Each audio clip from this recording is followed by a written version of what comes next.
Shake up the happiness, wake up the happiness, shake up the happiness, it's Christmas time. Pahiyom bisan sa unsang problema. Kini ang mensahe nga naa sa Christmas video nga gipagawa sa lokal nga panggamhanan sa Jensan. Usa ka pula ka papel nga gikan sa usa ka bata ang mikatag og gipasa-pasa sa matag empleyado sa gobyerno sa nagkadayang opisina sa City Hall.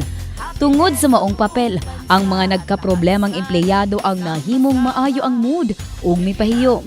This year naman, we only utilize local talents namin, yung aking CPIO, tapos yung taga-SMCDO, my daughter, conceptualized and directed the video. The video is a simple manifestation that life is beautiful. So, ngiti lang ang kailangan natin para makalimutan yung mga negatibong mga pangyayari sa paligid.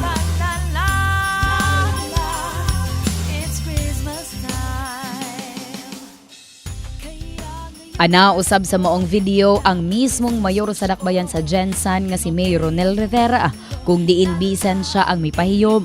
Nakit-an niya nga ang anaa sa sulod sa maong papel mao ang usa ka bilog nga nawo nga adunay pagpahiyom. Tungod niini namalot usab kini og regalo alang sa mga bata karong Pasko. Very simple lang no sa nangyayari ngayon sa atin, yung pressure ng election, katulad to, tinatanong niyo ako about sino suportahan ko, yung terrorism, international and national, no, sa lahat na nangyayari, itong kahirapan, poverty and everything. Huwag natin kalimutan na it's Christmas season at kailangan rin natin magsaya no matter what nung in-experience natin. Yun ang message natin. Ang maong video usab, nagpakita lamang kuno nga bisan unsa ka busy sa matag trabahante sa gobyerno o bisan pa man unsang problema ang giatubang, usa lamang kapahiyom ang bugti karong Kapaskuhan.